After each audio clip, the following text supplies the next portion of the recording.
नमस्कार साथियों, मैं जय शर्मा आप सभी का स्वागत करता हूं एक बार फिर से। आज हम जो है कक्षा 10 के विज्ञान की जो क्विक रिवीजन हम करने जा रहे हैं, उस क्विक रिवीजन में जो साथ में इम्पोर्टेंट क्वेश्चन भी होंगे, ब्लूप्रिंट के अकॉर्डिंग क्वेश्चन होंगे सारे, और किस प्रकार के क्वेश्चन आपको देखने को मिल सकते हैं और क्या क्या इनकी प्रतिक्रिया रहेगी और कैसे क्वेश्चन आपकी परीक्षा में आ सकते हैं, उन सारे प्रश्नों को हम देखेंगे और साथ में एक प्रकार का जो है क्विक रिवीजन भी करेंगे। तो पहले और दूसरे पार्ट का आपका जो फर्स्ट एंड सेकंड लेसन है उसका हम कर चुके हैं। तो आज थर्ड लेसन से इसको प्रारंभ करेंगे और धीरे धीरे जो आगे के लेसन की तरफ जो है बढ़ते जाएंगे। चलिए, थर्ड लेसन जो है आनुवांशिकी है। देखिए, आप ये क्विक रिवीजन करने से आपको फायदा क्या होगा, इससे क्या है कि एग्जाम में किसी भी प्रकार का क्वेश्चन आपको देखने को मिल जाएगा तो आप उसे जो है आसानी से कर पाओगे और एग्जाम में तुरंत जल्दी से जल्दी रिकॉल करने के लिए ये बेस्ट रहता है क्विक रिवीजन, जिसे कह सकते हैं अपने क्रैश कोर्स कह सकते हैं ना एक प्रकार का, तो वही होता है क्विक रिवीजन, है ना। तो ये आपको एक जल्दी जल्दी जो है इसका रिवीजन करने का आपको टाइम मिल जाएगा। ठीक है, देखिए चलिए थर्ड लेसन से शुरू करते हैं। थर्ड लेसन आनुवंशिक लेसन के अंदर हम कौन कौन से टॉपिक्स पढ़ेंगे, उन टॉपिक्स की तरफ रुक करते हैं और फिर इस लेसन को जो है स्टार्ट करते हैं। देखिए, आनुवंशिकी के अंदर हम पढ़ेंगे। देखिए, आप इस बार जो है हटा तो कुछ नहीं है, अदर लेसन में से हटा है, लेकिन इस आनुवंशिकी वाले पार्ट में से कुछ नहीं हटा है। इसके अंदर हम पढ़ेंगे मेंडलवाद, मेंडलवाद की पुनः खोज, आनुवंशिक शब्दावली, मेंडल के वंशागति के नियम और मेंडल के वंशागति के नियमों के महत्व, है। इतने टॉपिक्स जो हम इसके अंदर पढ़ने वाले हैं।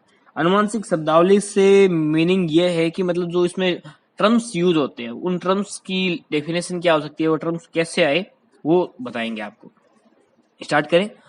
देखिए, आनुवंशिकी शब्द जो है, आनुवंशिकी शब्द उसको इंग्लिश में क्या कहते हैं, जेनेटिक्स कहते हैं। और जेनेटिक्स शब्द जो है वो किसने दिया था, सबसे पहले बेटसन ने दिया था। किसने? बेटसन ने दिया था 1905 के अंदर। बेट के सन ने यानी जो बेट होता है ना, बेट बल्ला, उसके सन ने जो है 1905 में दिया था आनुवंशिकी शब्द, है ना। क्योंकि अनुवांशिकी में जो पीढ़ी दर पीढ़ी होते हैं वो नहीं, है ना, इसको इंग्लिश में कहते हैं जेनेटिक्स। और जो जेनेटिक्स शब्द है वो जीन शब्द से बना हुआ है, कि शब्द से, जीन शब्द से बना हुआ है। अब देखते हैं आनुवंशिकी की परिभाषा। देखिए, सजीवों की जो लक्षण जो होते हैं उनकी आनुवंशिकता और विभिन्नता का अध्ययन क्या कहलाता है, आनुवंशिकी कहलाता है। आपको पता है आनुवंशिकता जो होता है ना, आनुवंशिकता उसी को कहते हैं वंशागति, है ना। तो आनुवंशिकता या वंशागति, इसमें जो परीक्षा में कंफ्यूज नहीं हो जाएगा। नहीं तो इंग्लिश का शब्द याद रख लीजिए, हेरिडिटी, है ना, हेरिडिटी। नहीं तो पूछ लेगा जो वंशागति शब्द का प्रतिपादन किसने किया या आनुवंशिकता शब्द का प्रतिपादन किसने किया, तो दोनों का राइट आंसर तो एक ही है, स्पेंसर, है ना। क्या है राइट आंसर? तो एक ही है, स्पेंसर। लेकिन आप कंफ्यूज हो सकते हो, इसलिए हेरिडिटी शब्द याद रख लेना और कुछ याद है तो हेरिडिटी शब्द का प्रतिपादन किसने किया था, स्पेंसर ने किया था 1863 के अंदर। किसने किया था? 1863। और बेटसन ने जेनेटिक शब्द दिया था 1905 के अंदर। अब देखिए, अब पढ़ लेते हैं मेंडलवाद के बारे में। मेंडलवाद किसे कहते हैं? जो मेंडल ने जो नियम दिए थे ना अपने, उनको कहते हैं मेंडलवाद, है ना। ठीक है, मेंडलवाद को पढ़ लेते हैं। मेंडलवाद को पढ़ लेते हैं, लेकिन देखिए अब थोड़ा सा मेंडल, तो आपको बताता हूँ कि जो मेंडलवाद है दिया किसने था? मेंडल ने दिया था। तो इसी कारण जो है मेंडल को फादर ऑफ जेनेटिक्स कहा जाता है। यानी फादर ऑफ जेनेटिक्स का मतलब आनुवांशिकी के पिता कहा जाता है। किसको? ग्रेगर जॉन मेंडल को। मेंडल का पूरा नाम है ग्रेगर जॉन मेंडल, क्योंकि इन्होंने सर्वप्रथम पादपों में वंशागति का अध्ययन किया था। यानी पादपों में सर्वप्रथम वंशागति का अध्ययन करने का श्रेय जिसे जाता है वो है ग्रेगर जॉन मेंडल। तो ग्रेगर जॉन मेंडल को जो है आनुवंशिकी के पिता कहा जाता है। ठीक है, देखिए मेंडल ने जो प्रयोग किए थे अपने एक पादप पर किए थे, उस पादप का नाम आपको पता है क्या है? उद्यान मटर।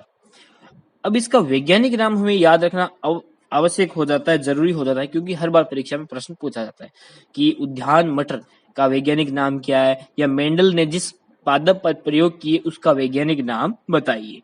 तो मेंडल ने जिस पादप पर प्रयोग किए थे उसका नाम था उद्यान मटर और उसका वैज्ञानिक नाम है पाइसम सेटाइवम।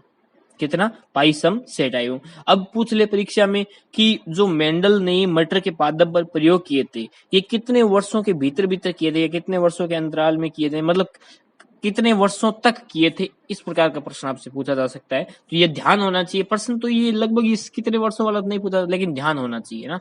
कितने वर्षों तक? 7 वर्ष तक ये किए थे, 1856 से लेकर 1863 तक। कब? 1856 से लेकर 1863 तक ये जो किए थे प्रयोग इन्होंने उद्यान मटर किए थे। मटर, उद्यान मटर का वैज्ञानिक नाम है पाइसम सेटाइवम, यानी पाइसम सेटाइवम पर मेंडल ने जब प्रयोग किए थे वो 7 वर्षों तक किए थे। और इस मेंडल ने जो उद्यान मटर पर जब प्रयोग किए तो इसका जो रिजल्ट आया था ना, वो रिजल्ट आया था, तो इन्होंने वो रिजल्ट दिया था ब्रून सोसाइटी ऑफ नेचुरल हिस्ट्री को। किसको दिया था? ब्रून सोसाइटी ऑफ नेचुरल हिस्ट्री। मैं धीरे इसलिए बोल रहा हूँ ताकि आपको याद हो जाए। इसको ब्रून सोसाइटी ऑफ नेचुरल हिस्ट्री, इसमें उन्होंने क्या करवाए थे? प्रकाशित करवाए थे। कब करवाए थे? 1863 के अंदर। कब करवाए? 1863 के अंदर, क्योंकि 1863 में इन्होंने अपने सारे प्रयोग कर लिए थे। उसके बाद 1863 तक इन्होंने सारे प्रयोग किए थे। प्रयोग करने के बाद जो है इन्होंने ब्रून सोसाइटी ऑफ नेचुरल हिस्ट्री में इनको प्रकाशित करवा दिया गया था 1863 के अंदर। जब इनको 1863 में इन्होंने प्रकाशित करवाए ब्रून सोसाइटी ऑफ नेचुरल हिस्ट्री में, तो 1866 के अंदर, कब? 1866 के अंदर ये जो है एक नाम से प्रकाशित हुए थे। किस नाम से? पादप पर संकरण प्रयोग नाम से प्रकाशित हो गए थे। किस नाम से? पादप पर संकरण प्रयोग।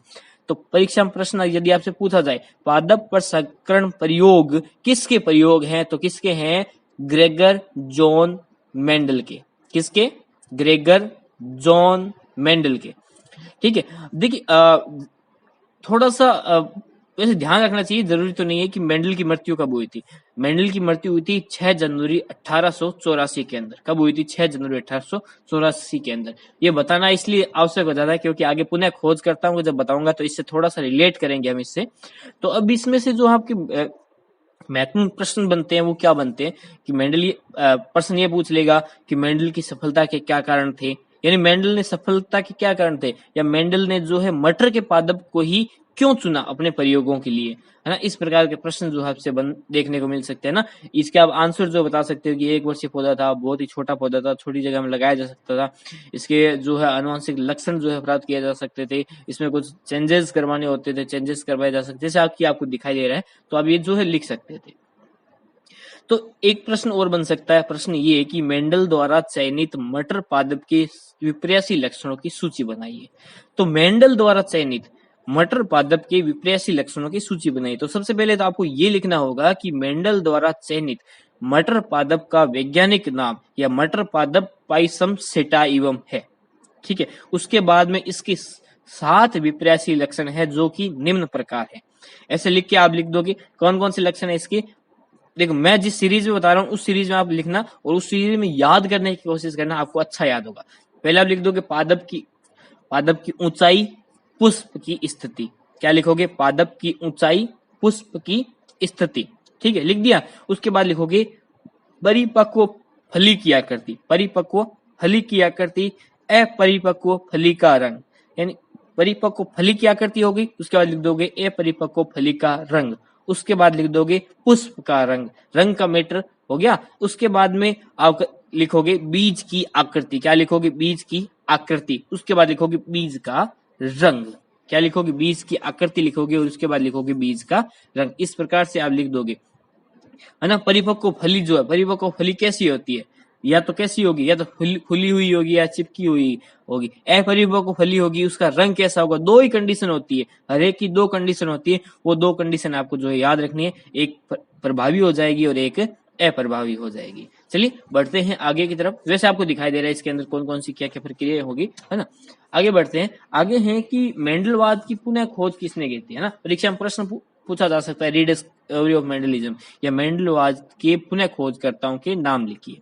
देखिए मेंडलवाद, जब मेंडल की मृत्यु हो गई थी, मेंडल की मृत्यु के बाद में जो लगभग सन 1900 के अंदर, है ना, 1900 के अंदर, इसलिए मैंने मेंडल की मृत्यु का आखिर दिन बताया था।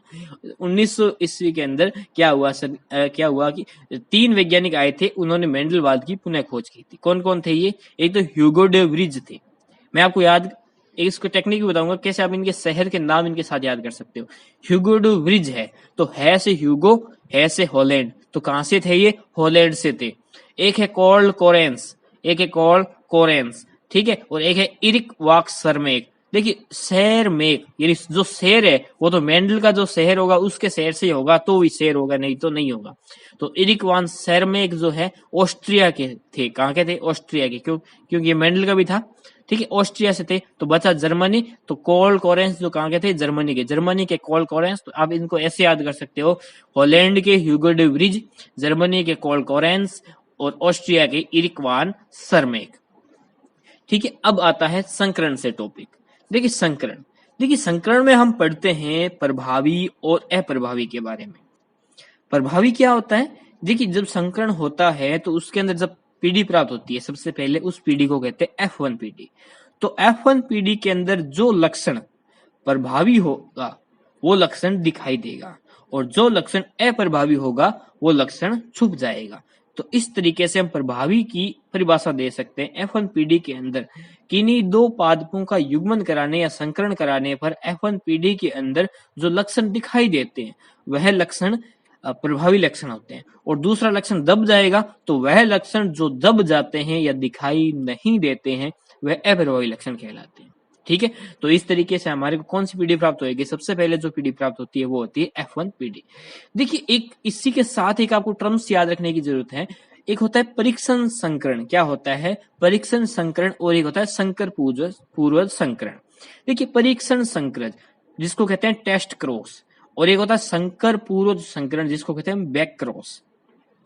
देखिए परीक्षण संकरण क्या होता है कि जो F1 पीढ़ी प्राप्त हुई है उसका अप्रभावी जनक जो है, अप्रभावी जनक जो है, जनक क्या होते हैं? जिनके बीच मध्य में क्रॉस करवाया जाता है। तो अप्रभावी जनक जो होते हैं उनके साथ यदि क्रॉस करवाया जाए तो वो तो होगा परीक्षण संकरण। कौन सा होगा? टेस्ट क्रॉस होएगा। क्या होएगा? परीक्षण संकरण या टेस्ट क्रॉस। यदि F1 पीढ़ी का प्रभावी या अप्रभावी जनक दोनों जनकों में से किसी के साथ भी यदि क्रॉस करवाया जाता है उसे कहते हैं संकर पूर्वज संकरण, जिसको इंग्लिश में कहते हैं बैक क्रॉस, है ना। तो बैक क्रॉस हो गया, मतलब प्रभावी और अप्रभावी दोनों के साथ यदि क्रॉस करवाया जाता है उसे कहते हैं संकर पूर्वज संकरण। अब परीक्षा में प्रश्न आता है तो हमारे माइंड में ये बैठ जाता है, जैसे मान लीजिए मैं क्वेश्चन देता हूं कि संकर पूर्वज संकरण वह व्युत्क्रम संकरण को समझाइए। अब देखिए समझ में नहीं आता कि ना संकर पूर्वज संकरण क्या होता है, व्युत्क्रम संकरण क्या होता है। देखिए व्युत्क्रम संकरण कभी कभी क्या है, बच्चे ये भी लिखे आते हैं। पिछली बार परीक्षा में जब आया था, अभी नहीं, अभी उससे पिछली बार, तब क्या हुआ, बच्चे उलट सुलट लिखे आए थे। देखिए क्या हुआ कि व्युत्क्रम संकरण क्या होता है, पहले ये देखिए। व्युत्क्रम संकरण में क्या होता है कि जो क्रॉस करवाएंगे तो उसमें एक जने को एक बार नर मानेंगे और एक जने को एक बार मादा मानेंगे। जैसे मान लीजिए ए को एक बार नर मान लिया, ए को एक बार मादा मान लेंगे, और बी को एक बार नर मान लेंगे, बी को एक बार मादा मान लेंगे। यानी ए को एक बार तो ए को नर मान के और बी को मादा मान के क्रॉस करवाएंगे, और दूसरी बार ए को मादा मान के बी को नर मान के क्रॉस करवा देंगे। ये हो गया व्युत्क्रम संकरण। ठीक है, और संकर पूर्व संकरण में मैंने आपको बताया था कि F1 पीढ़ी का अपने जनकों से क्रॉस करवाना वो क्या होता है, संकर पूर्व संकरण होता है, चाहे वो प्रभावी हो चाहे अप्रभावी हो। ठीक है, अब बढ़ते हैं, एक प्रश्न मैं आपको बताता हूं और उस वो प्रश्न क्या है उसके बाद में उसका आंसर करते हैं ताकि साथ साथ में आपको समझ में आ जाए। प्रश्न है कि मेंडल की वंशागति के नियम बताइए। तो प्रश्न ये बन जाता है कि मेंडल ने वंशागति के कौन कौन से नियम दिए, उन नियमों की परिचर्चा कीजिए, उन नियमों को बताइए। तो कौन कौन से नियम थे वो देखिए। नियम कौन कौन से दिए थे? एक दिया था प्रभाविता का नियम, है ना, एक दिया था पृथक्करण का। टोटल 3 नियम दिए थे, प्रभाविता का नियम, पृथक्करण का नियम और स्वतंत्र अपव्ययन का नियम। एक बात आप छोटा छोटा ध्यान रखिएगा, परीक्षा में प्रश्न ऐसे भी पूछ लिया जाता है, प्रभाविता का नियम कौन से संकर संकरण पर आधारित है। बाद में क्वेश्चन में सवाल दे देगा, एक संकर संकरण, द्विसंकर संकरण, है ना, कौन से संकरण पर, या दोनों, या इनमें से कोई नहीं। तो कौन से पर? प्रभाविता का नियम है एक संकर संकरण पर आधारित है।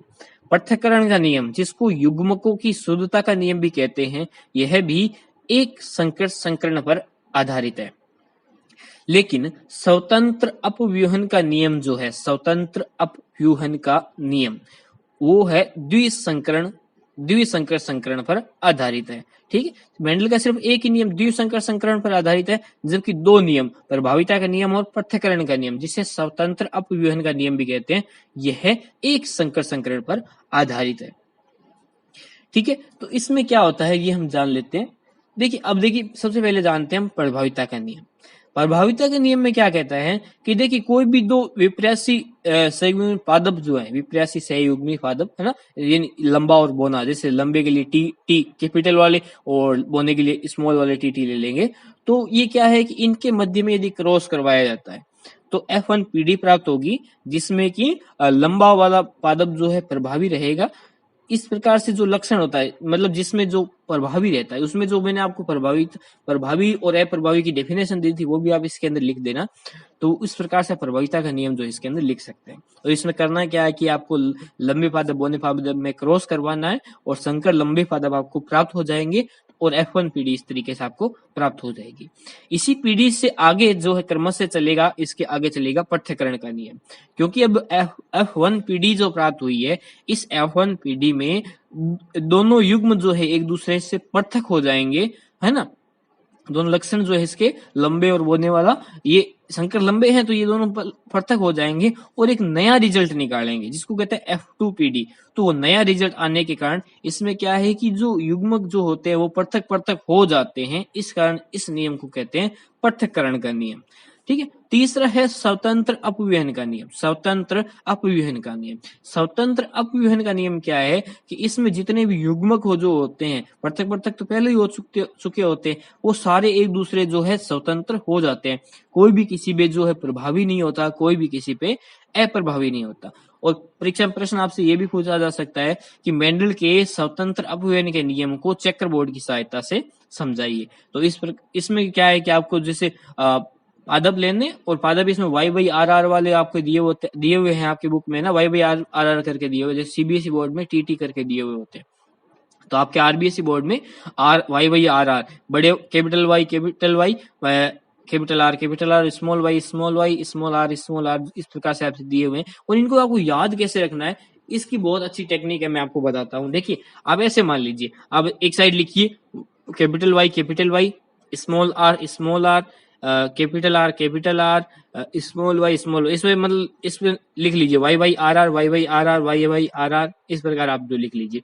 और उसके आगे कैपिटल Y जो है उसके आगे लिख लीजिए येलो, है ना। ये सिर्फ आपको लिखना है, आप अपने बोर्ड कॉपी के अंदर ये नहीं लिखोगे।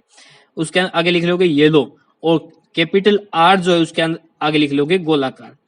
स्मॉल y जो है उसके आगे लिख लोगे हरे, और स्मॉल r जो है उसके आगे लिख लोगे झुरीदार। ठीक है, क्या लिख दोगे, झुरीदार जो आप लिख दोगे। तो अगर अब मान लीजिए अब आप चेकर बोर्ड बनाओगे, चेकर बोर्ड तो आपसे आराम से बन जाएगा, क्योंकि आप ऊपर एक साइड में ये लिख दोगे और उसी साइड में दूसरी साइड इसका कॉपी पेस्ट कर दोगे वहां पे। ठीक है, वो बाद में उसको क्या आपको क्रॉस करवाना है, जैसे y का y से करवा देगा, r से, मतलब एक लाइन का इसी डायरेक्शन में आपको जो है करवाने हैं। ठीक है, तो करवाओगे, जैसे मान लीजिए कि स्मॉल y कैपिटल आर आगे, तो आपको पता है स्मॉल वाई को क्या कहते हैं, हरे कहते हैं, और कैपिटल आर को क्या कहते हैं, गोलाकार कहते हैं। क्या कहते हैं, गोलाकार। तो क्या हो गया, हरे गोलाकार ये हो जाएगा। इस प्रकार से आप इनको जो है चेक कर सकते हो, ये आपके जो बहुत ही काम आएंगे। इस वीडियो में इतना ही, कल जो है पीएच स्केल से जो है हम शुरू करेंगे अगले वीडियो के अंदर। तो इजाजत दीजिए, आज तक के लिए इतना ही, अगली बार फिर से मिलते हैं, तब तक के लिए जय हिंद, जय भारत, वंदे मातरम।